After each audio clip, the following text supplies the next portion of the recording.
here. Thank you so much for joining me. I appreciate all of you. Shawtee. Thank you so much for liking and subscribing. It really helps me out. Don't forget to check out my website, paradoxastrology.com. Book your consultation today. I can help you with anything. And if you would like exclusive occult videos, please consider subscribing to my Patreon or YouTube members. It really helps to support this channel.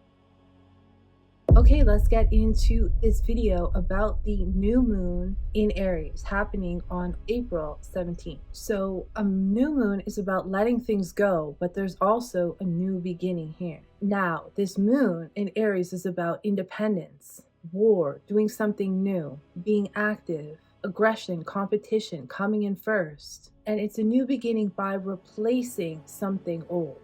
These are leaders at this time who are very aggressive in nature, love to dominate, and sometimes forceful actions must take place. It's where we must take action on something spontaneously. These actions can be overseas, to isolated places, hospitals, spiritual trips, sadhanas, jails, places that can be a little frustrating or take a lot of time and effort. Aries, especially with the 5th house lord here exalted, it's a time to completely express yourself. Subconsciously, though, you may feel a bit of stress, some kind of internal battle from within, feeling impatient, critical of yourself. It's also a show of war that's foreign, that's covert, operations in the oceans, explosives, high-risk situations that affect countries. But if you wanted to do something on your own, it's a good time to be independent.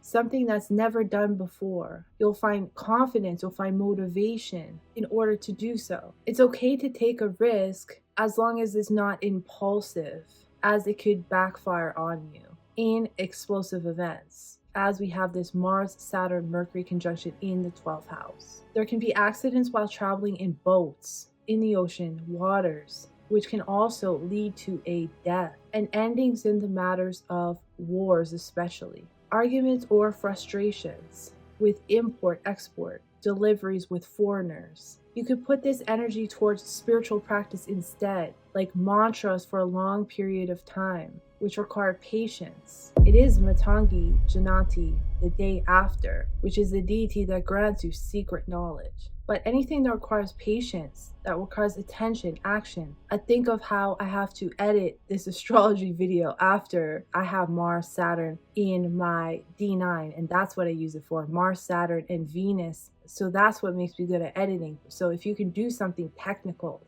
you can use this energy as well. But the main themes are the housing industry, children, the stock market. But we have this Mars in the 12th house, which can lead to losses. So it's going to depend on who you are. But there can be blockages and hindrances in these areas. Another major theme is teaching, education, standing up for what's right, activism in terms of these areas. But with Venus in Kritika, there are some types of negotiations happening that require a cutting off or a being critical or requiring critical thinking in partnerships. There's an inexperience here dealing with world matters, as this is the first nakshatra. We gain experience here through deception. The mentality of leaders is focused on war, and they're very arrogant. It's about someone who must lead a group in foreign lands. Mothers can face issues of isolation. This relates to business. Startups can happen. There's challenges, but it'll eventually work out. Buying and selling of goods can be limited, or there can be a challenge here. Now, it's in Ashwini. Ashwini is about trade, healing, rejuvenation. Mars is in Uttara Bhadrapada, and this is death. It also brings out secret information that you can't tell anyone about mantra, tantra, spirituality that lead to liberation.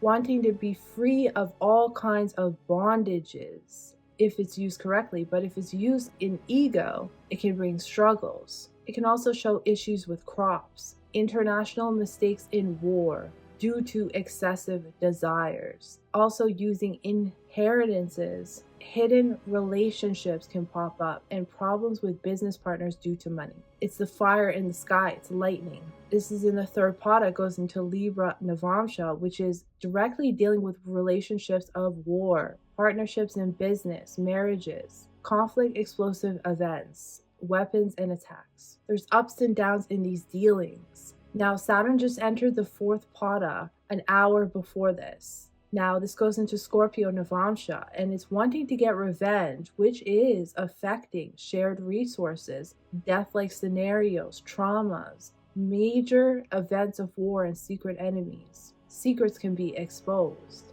This pada gives a huge amount of unearned wealth, but there's a chance that it could be stolen or not being used properly. I'm thinking that the war is bringing in a lot of money, but also wealth from the stock market. But many people can actually lose and some will gain through this battle.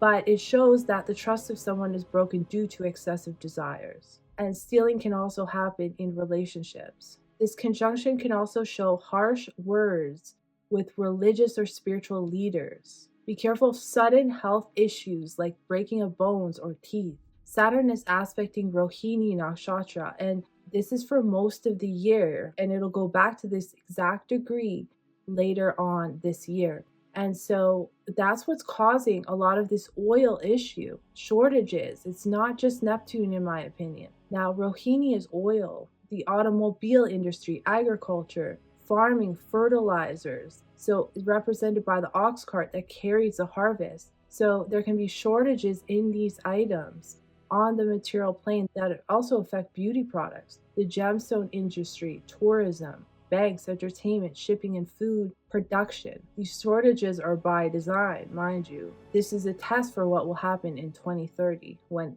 Saturn goes into Rohini Nakshatra. Now, it is giving the karma to conservatism. This is a conservative nakshatra. It also indicates some kind of weather disaster or shortages of water, probably coming this summer, lakes and ponds. Ashwini is when the soul is traveling outside, trying to look for a body to come into this world. And so Ketu is the spirit. Now it's looking for a womb.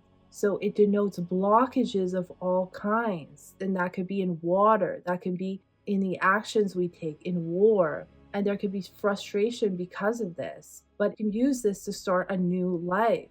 There's a crisis at hand, as this is at the Gandhata point with partnerships, the body, and it has to do with self-identity as well, but also critical for money. There's a transformation that must come from a challenge, unexpected expenses, for example, that have to do with accidents or health matters.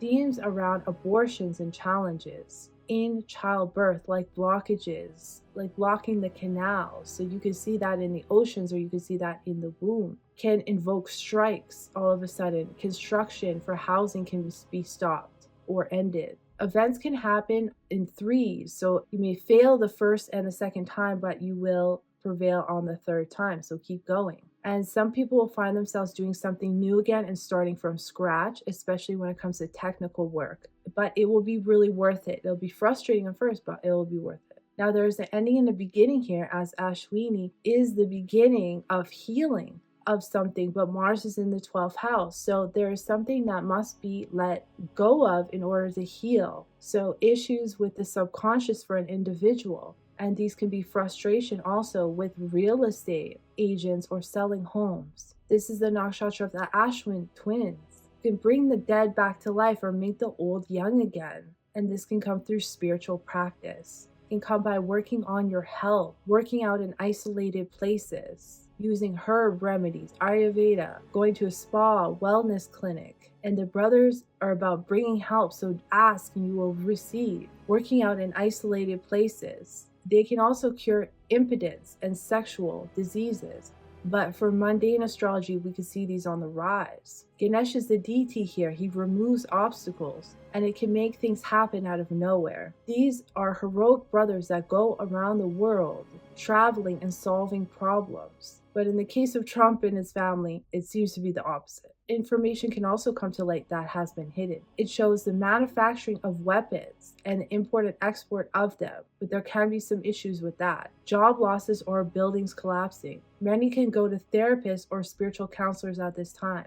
It can show military and soldier training, sports activities at high risk, problems due to challenges and transport, paths being locked. Some can suddenly conceive and have to go to a hospital. Healing for children and mothers, the body and the mind. unexpected losses due to finance or money. Some jobs may be laid off, or some people may have to travel for work or in isolated places by their own efforts. Some may want to be independent in relationships. This is in pot of one. So the karma here can show someone who is trying to gain wealth by taking it away from others forcefully and by harming others. Be careful of robbers and scammers and thieves trying to cast illusions in order to acquire your money, and that only think about themselves and never see their children. Can also show a death of a leader as well, or a split in direction from a leader due to dissatisfaction from them, or split from children, the markets, or gambling losses. Now, the professions that this will also include are anyone who works with horses in any extent, any kind of sports that are very fast and risk-taking, those who lay down foundation for buildings, mechanical engineers, those who make jewelry, small businesses, trade, chemists, physicians, marriage counselors, and birth specialists, anyone who loves physical arts like dancing and you transport, and someone who does a job that's motivational. And that's it. That's just a little bit about what I see. I thank you so much for watching. I appreciate all of you. I'll see you in the next one.